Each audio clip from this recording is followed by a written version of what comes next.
Second story front window. I got moving. Central lock. Halo, apa kabar semuanya? Semoga kalian sehat selalu dan dimudahkan rezekinya. Kali ini saya akan membahas film seru berjudul Sabotage. Bercerita tentang seorang mantan pasukan khusus yang nekat melawan para mafia kartel demi balas dendam atas kematian anak dan istrinya. Oke, tanpa berlama-lama, mari kita langsung saja ke ceritanya.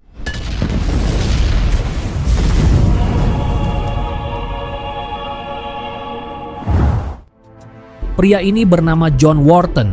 Dia adalah seorang pemimpin pasukan khusus yang bernama DIE. John terlihat sedang menonton video yang memperlihatkan istrinya sedang disiksa oleh anggota kartel Narkoboy. Sebagai suami, John tidak bisa menahan kesedihannya dan hanya bisa pasrah melihat istrinya disiksa sampai akhirnya meninggal dunia. 8 tahun kemudian, traumanya John kini mulai pulih. Dia kembali bertugas sebagai pemimpin pasukan khusus. Kali ini dia sedang melaksanakan misi untuk menggerebek markas Narkoboy sekaligus akan mengambil uang senilai 10 juta dolar. Selain pasukan inti, DIE juga telah mengirim seorang agen yang menyamar di rumah target dan seorang sniper untuk membantu penyergapan. Ketika semuanya siap, John pun memerintahkan timnya untuk beraksi. Here we go. Let's move, let's move.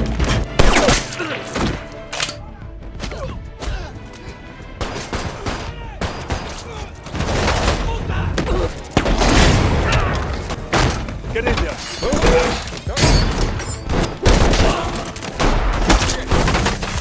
Setelah menghabisi semua musuh, pasukan John pun berhasil menemukan uang 10 juta dolar yang menjadi target mereka. Tanpa buang waktu, mereka langsung membungkus dan akan memasukkan uang itu ke dalam saluran toilet. Namun tiba-tiba ada seorang musuh datang dan langsung menyerang mereka. Setelah itu, John menyuruh timnya untuk melarikan diri dan pergi ke saluran pembuangan untuk mengambil uang. Sesampainya di sana, mereka pun dibuat terkejut karena uang itu sudah tidak ada. Entah siapa yang mengambil uang tersebut, tapi yang pasti ada seseorang yang ingin menggagalkan misi mereka. Alhasil, John dan anak buahnya sangat kecewa, lalu mereka pun pergi dari sana. Keesokan harinya, semua tim John sedang diinterogasi oleh pihak DIE mengenai hilangnya uang 10 juta dolar. Meskipun pihak DIE tak menemukan bukti, namun tim John tetap dituduh sebagai pencuri karena tidak ada tersangka lain lagi. Sejak menjalani interogasi, John kini harus menjalani hari-harinya dalam pengawasan anggota FBI. Sampai saat ini mereka masih menganggap kalau dia terlibat dalam pencurian uang milik bos kartel. Meski begitu, John tetap bersikap santai karena dia merasa dirinya tidak bersalah. Bahkan John menyapa mereka dan memberi nasi goreng kepada agen yang terus mengawasinya. Setelah beraktivitas di rumahnya, John pergi ke tempat kerja. Tapi sekarang ia dipindah menjadi administrasi yang hanya bekerja di kantor. Di sana, John malah dibully oleh rekan-rekannya yang selalu mengungkit kasus pencurian uang. For a good cause, making you rich. Kemudian John dipanggil menemui atasannya. Ternyata di sana dia mendapatkan kabar baik kalau John telah bebas dari pengawasan FBI. Bahkan John dan pasukannya juga dianggap tidak bersalah sehingga John dan timnya resmi ditugaskan kembali. Kemudian John pergi mengunjungi timnya di markas mereka untuk memberitahu kabar baik tersebut. Sesampainya di sana, John memberitahu kabar baik bahwa mereka akan ditugaskan kembali menjadi agen di lapangan. Mereka pun sangat senang karena bisa membrutal lagi dalam menjalankan misi. Setelah itu mereka latihan setelah mereka lama dibebas tugaskan. Sebelum latihan dimulai, John mengecek keadaan anak buahnya yang bernama Lizzie.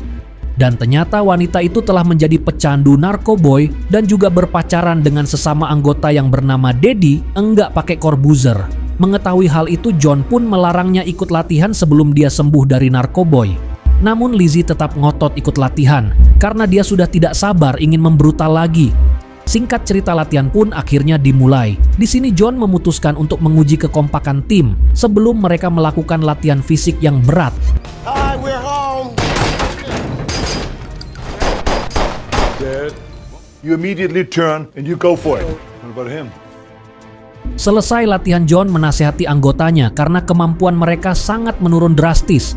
Dedi beralasan kalau performa mereka menurun karena mereka tidak pernah latihan lagi selama 6 bulan. Sebagai pemimpin, John menasehati anggotanya agar bisa saling percaya dan tidak boleh meragukan anggota lainnya, karena bagaimanapun mereka telah dianggap sebagai keluarganya. Dan setelah itu, John kembali memimpin latihan. Target.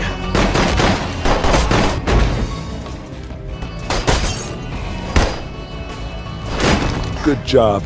Guess we don't suck. Malam harinya mereka merayakan kembalinya pekerjaan mereka dengan pergi ke sebuah klub malam, dan di sana mereka pun bersenang-senang dan minum bir sampai teler. Selesai berpesta, mereka pulang ke rumahnya masing-masing, tapi salah satu anggota John bernama Vero tertidur di dalam sebuah mobil. Saat terbangun, Vero menyadari kalau mobil itu terjebak di tengah rel kereta, dan naasnya dia pun tewas dengan sangat mengenaskan.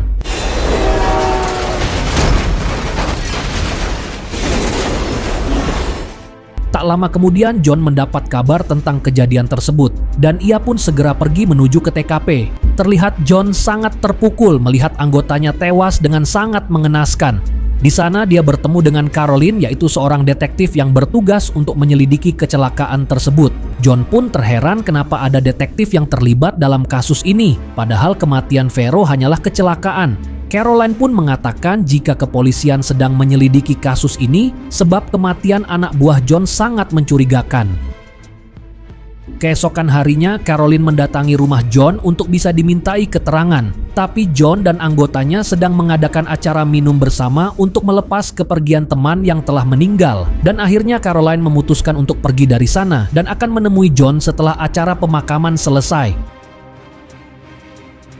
Malamnya, John mengajak Caroline untuk pergi ke rumah anak buahnya yang bernama Nick. Tapi sesampainya di sana, rumah itu sangat sepi. Kemudian mereka pun masuk ke dalam rumah dan bersiaga karena ada yang tidak beres. Dan ternyata rumah itu telah dibanjiri dengan darah. Thank you very much. Melihat mayat Nick yang mengenaskan, Caroline pun langsung syok dan sangat ketakutan. Dia pun menenangkan pikirannya sambil menghisap sebatang surya. Kemudian jasadnya dibawa ke rumah sakit untuk diperiksa oleh dokter forensik. Tak butuh waktu lama, tim forensik pun menyimpulkan kalau Nick dihabisi dengan cara ditusuk dan dikeluarkan isi perutnya. Selain itu, tim forensik juga menemukan rambut yang bisa dijadikan petunjuk untuk mencari siapa pelakunya. Caroline meminta rekannya untuk mengecek mobilnya Vero yang ditabrak kereta karena ia menduga pelaku pembunuhan itu adalah orang yang sama. Di tempat lain, John meminta anggotanya untuk mengamankan diri setelah dua rekan mereka telah menjadi korban pembunuhan berantai. Di sini mereka pun mulai resah dan ketakutan menunggu giliran mereka akan dihabisi. Mereka menduga kalau kejadian ini adalah ulah kartel yang balas dendam akibat mereka telah mengambil uang $10 juta. Mendengar itu, John meminta anggotanya agar semakin kompak dalam menghadapi situasi genting, karena inilah konsekuensi bagi mereka yang berani melawan kartel. Namun anak buahnya yang bernama Grinder justru meremehkan pembunuhan tersebut, dan tentu saja si John langsung memberinya pelajaran. Saat rekan yang lain mengamankan diri, Lizzie malah mau pergi untuk membeli narkoboy. Mengetahui itu, Dedi pun melarangnya agar tidak menjadi target selanjutnya. Dia pun sangat marah karena Lizzie masih saja kecanduan barang haram. Ketika mereka berdua berselisih, tiba-tiba Caroline datang. Ternyata polisi ini ingin meminta keterangan untuk menyelidiki kasus pembunuhan berantai. Dengan senang hati, Dedi pun menunjukkan foto rekan-rekannya yang telah terbunuh dan kemungkinan dihabisi oleh kartel narkoboy. Organisasi tersebut dipimpin oleh Rios dan sangat berkuasa di Meksiko. Jadi barang siapa yang berani mengusik mereka, maka pastinya akan langsung dihabisi. Walaupun sangat beresiko, tapi Caroline tidak gentar dengan para kartel, jadi ia akan tetap melanjutkan penyelidikannya. Kemudian ia pergi ke laboratorium forensik untuk melihat barang bukti yang ditemukan di TKP, yaitu berupa sidik jari dan sebuah rambut. Tanpa buang waktu, Caroline langsung mengadakan rapat darurat dengan petinggi kepolisian dan para jaksa. Dalam rapat ini dia membahas tentang pembunuhan terhadap anggota John yang sangat berkaitan dengan organisasi kartel Rios akibat telah mengusik bisnis mereka. Maka dari itu, Caroline meminta kepada para petinggi untuk membuka data agar dia bisa menuntaskan kasus ini. Bukannya didukung, para petinggi justru menolak permintaan Caroline sehingga membuatnya sangat kesal. Malam harinya, Caroline pun segera menemui John untuk menanyakan apakah John dan timnya pernah mengusik organisasi kartel. Di sana John menjelaskan kalau ia pernah menjalankan misi untuk menghabisi para kartel dan mengambil seluruh uangnya. Tapi anehnya uang itu telah hilang dan dirinya dituduh telah mencuri uang tersebut. John merasa bahwa timnya saat itu telah dijebak dan sampai sekarang dia tidak tahu siapa yang melakukannya. Oleh karena itu, John mengajak Caroline bekerja sama untuk mengungkapkan kasus ini sampai tuntas. Mereka berdua lalu memutuskan untuk menemui anggotanya John yang kemungkinan akan menjadi korban selanjutnya. Waktu yang sama, anggota John sedang menyervis mobil di rumahnya. Namun tiba-tiba ia dikepung oleh kelompok bersenjata sehingga mau tidak mau dia pun harus melawan mereka semua.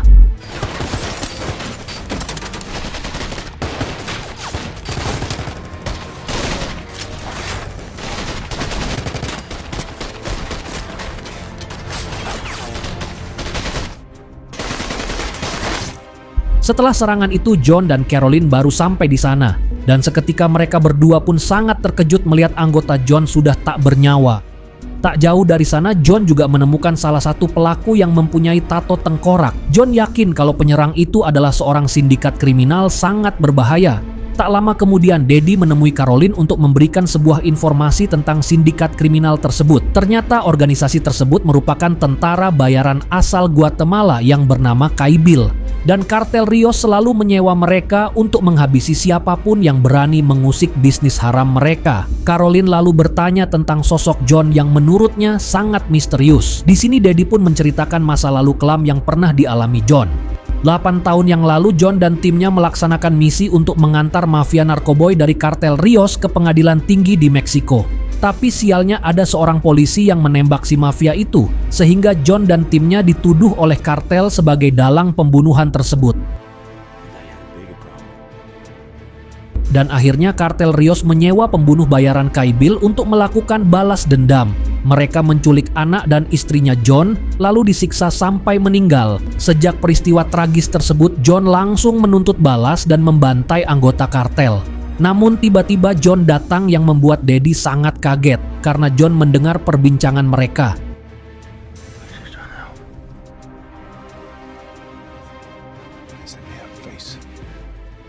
Kemudian John memberikan informasi mengenai tentara Kaibil dan juga barang bukti berupa foto sidik jari. Setelah mendapat semua bukti, Caroline pun meminta rekannya untuk menyelidiki organisasi itu lebih spesifik. Mereka kemudian pergi ke laboratorium untuk mencocokkan semua bukti yang diberikan John. Dan ternyata bukti itu sesuai dengan identitas pelaku. Tanpa membuang waktu, mereka langsung melacak keberadaan para tentara Kaibil, sementara John dan sisa anggotanya telah bersiap-siap untuk beraksi.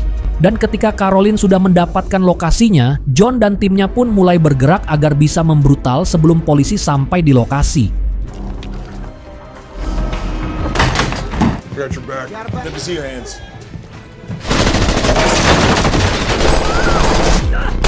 Go, go, go! Go, go!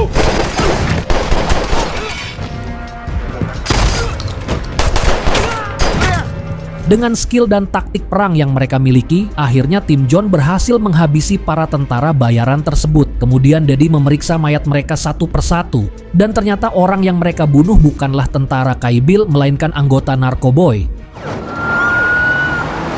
Tak lama kemudian para polisi dan FBI sampai di sana. Tapi Caroline dibuat terheran karena John dan anak buahnya telah melakukan penggerebekan. Pada akhirnya dia menyadari jika semua informasi yang dia miliki telah disadap oleh John. It's my job. Keesokan harinya ada seorang nelayan sedang menangkap ikan di sebuah danau. Bukannya ikan yang mereka dapat, melainkan mayat yang telah membusuk. Para nelayan pun melaporkannya ke polisi lalu dibawa ke ruang autopsi. Di sana Caroline bersama rekannya juga ikut menyelidiki mayat tersebut. Dan yang mengejutkan ternyata mereka menemukan tato tengkorak dan artinya jasad itu adalah tentara Kaibil. Dari semua peristiwa aneh yang terjadi, Caroline menyimpulkan bahwa ada pihak lain yang membunuh tentara Kaibil untuk mengadu domba dengan John dan timnya. Si pelaku sengaja melakukan itu agar perhatian polisi teralihkan. Setelah itu Caroline menghubungi John dan memberitahu bahwa pembunuhnya bukan tentara Kyle. Tanpa buang waktu, John langsung mengumpulkan timnya di suatu tempat. Di sana John memberitahu mereka bahwa pelaku pembunuhan bukan tentara Kyle. Mendengar itu Lizzie mencurigai kalau pelakunya adalah salah satu dari mereka, yang membuat mereka mulai saling menyalahkan satu sama lain. Tak hanya itu, Lizzie pun tiba-tiba mengatakan kalau selama ini dia telah berselingkuh dengan rekannya yang bernama Sugar. Daddy yang merupakan kekasihnya Lizzie pun sangat murka karena telah ditikung oleh temannya sendiri.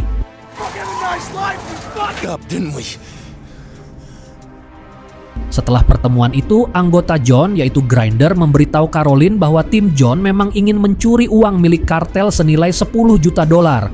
Dengan sejujurnya, Grinder mengatakan bahwa ia tidak pernah mengambil itu dan ia mencurigai kalau uang itu disembunyikan oleh Daddy Lizzie atau Sugar. So who has the money? It's Lizzie, monster is Sugar. Kemudian Grinder datang menemui John di sebuah kafe, tapi saat dia ingin memberitahu sesuatu, namun tiba-tiba tak disangka orang yang menembak Grinder adalah Sugar dan Lizzie. Beruntung ada saksi mata yang melihat mereka di TKP, sehingga John dan Caroline langsung mengetahuinya. Sebagai pemimpin, John pun merasa sangat kecewa karena telah dikhianati oleh anak buahnya. Tanpa buang waktu, dia pun pergi untuk menangkap Lizzie. Di waktu yang sama, Lizzie telah sampai di rumahnya. Ia terlibat adu mulut karena Daddy nggak terima telah dikhianati sama Lizzie. Tapi dengan sadisnya, Lizzie pun langsung menghabisi mantan kekasihnya.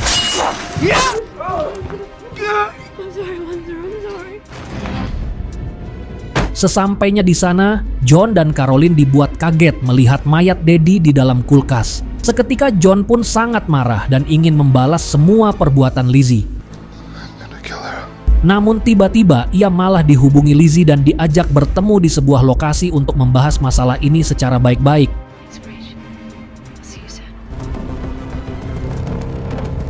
Singkat cerita, John pun sampai di lokasi dan ia telah siaga jika Lizzie dan Sugar akan membuat jebakan. Dan benar saja, tiba-tiba Lizzie menyerangnya.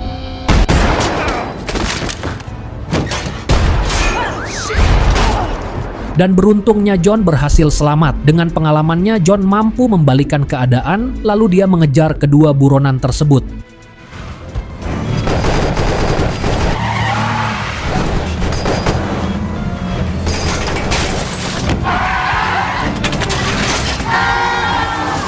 Dan akhirnya mobil mereka menabrak sebuah truk yang mengakibatkan Sugar tewas mengenaskan. Kemudian John mendatangi Lizzie yang lagi sekarat dan bertanya kenapa Lizzie menghabisi semua rekan-rekannya.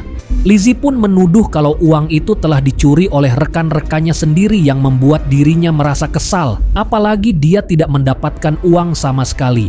Namun siapa sangka John mengatakan bahwa orang yang mencuri uang tersebut adalah dirinya. Mendengar pengakuan John membuat Lizzie dan Caroline sangat terkejut, sama seperti saya. Alasan John melakukan semua itu agar bisa membayar para pejabat di Meksiko untuk menemukan pelaku yang telah membunuh keluarganya. Setelah memberitahu kebenarannya, dia pun langsung menghabisi Lizzie. Melihat itu, Caroline menyadari kalau John sedang memperjuangkan keluarganya, sehingga dia pun membiarkan John pergi begitu saja. Be a good girl. What the fuck happened, Caroline? Suatu hari John mendatangi seorang petinggi polisi Meksiko dan menyogoknya dengan uang milik kartel. Mendapatkan uang sebanyak itu, si polisi dengan senang hati memberi informasi yang sangat lengkap tentang anggota kartel dan tentara Guatemala yang merupakan pembunuh keluarga John. Setelah mendapat informasi, John langsung beraksi untuk balas dendam. Tanpa rasa takut sedikit pun, John langsung mendatangi sebuah bar, yaitu tempat para pembunuh bayaran dan para kartel yang telah menghabisi keluarganya.